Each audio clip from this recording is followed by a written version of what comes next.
अथ एकादशोऽध्यायः। सूत उवाच आनर्तान् स वव्रज्य वृद्धान् जनपदान् स्वकान् दधमौदरवरं तेषां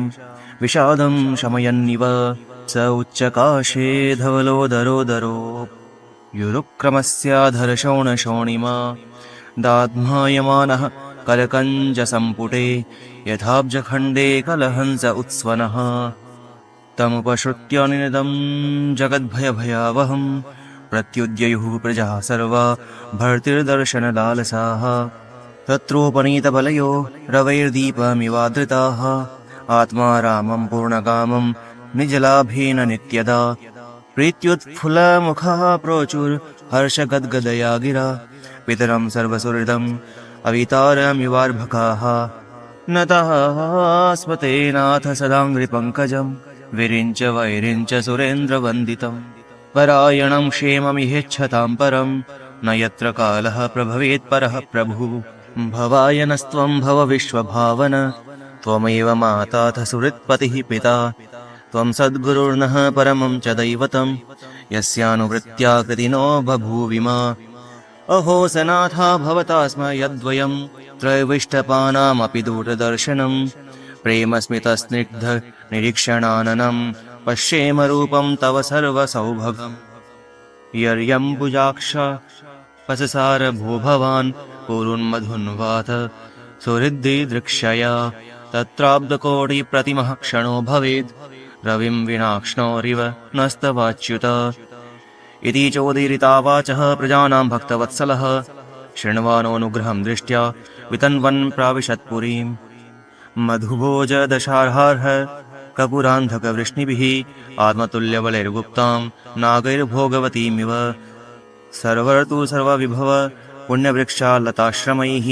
उद्यानोपवनारामैर्वृतपद्माकरश्रियम् गोपुरद्वारमार्गेषु कृतकौतुकतोरणां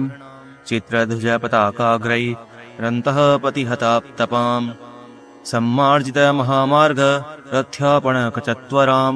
सिक्तां गन्धजलैरुक्तां फलपुष्पाक्षताङ्कुरैः द्वारी द्वारी गृहाणां च दध्यक्षतफलेक्षुभिः अलङ्कृतां पूर्णकुम्भैर्बलिभिर्धूपदीपकैः निशम्य प्रेष्ठमायान्तं वसुदेवो महामनाः अक्रूरश्चोग्रसेनश्च रामश्चाद्भुतविक्रमः प्रद्युम्नश्चारुणदेष्णश्च साम्बोजाम्बवती सुतः प्रहर्षवेगोच्छ्वसित शयानासनभोजनाः वारणेन्द्रं पुरस्कृत्य ब्राह्मणैः स सुमङ्गलैः शङ्खतूर्यनिनादेन ब्रह्मघोषेण चादृताः प्रत्युज्जग्मुरथैर्हृष्टा प्रणयागतसाध्वसाः वारमुख्याश्च शतशो यानस्तद्दर्शनोत्सुकाः लसत्कुण्डलनिर्भात कपोलवदनश्रियः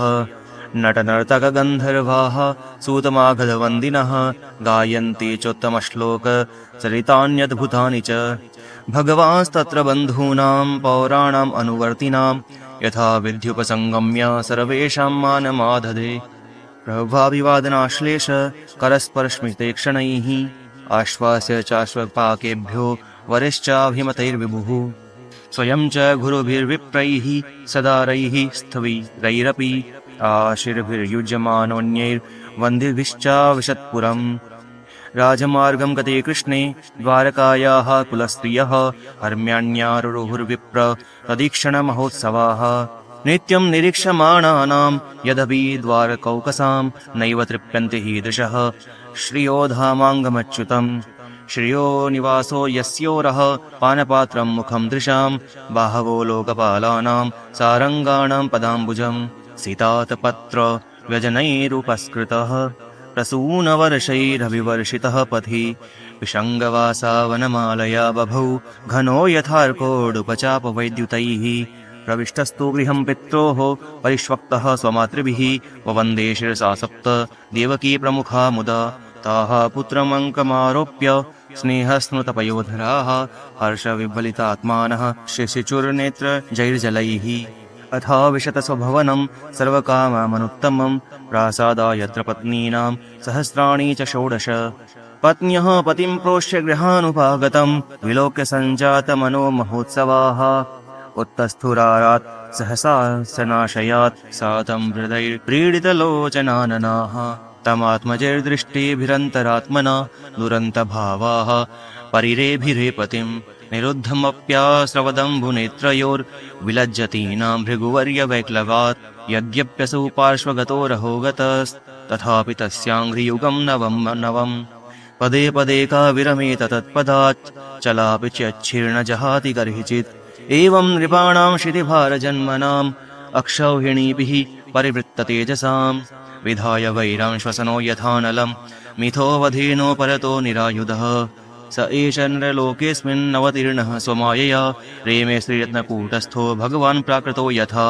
उद्धामभावपिशुनामलवल्गुहास व्रीडावलोकनियतो मदनोऽपि यासाम्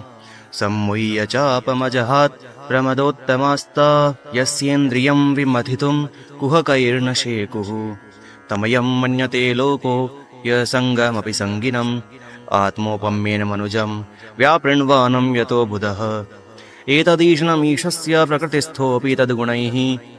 न युज्यते सदात्मस्थैर्यथा बुद्धिस्तदाश्रया तं मे निरेबला मूढाः स्त्रैणं चानुव्रतं रः अप्रमाणविदो भर्तुरीश्वरं मतयो यथा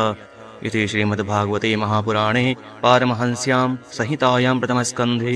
नैमिषीयोपाख्याने कृष्णद्वारकाप्रवेशो नामैकादशोऽध्यायः। श्रीकृष्णार्पणम् अस्तु।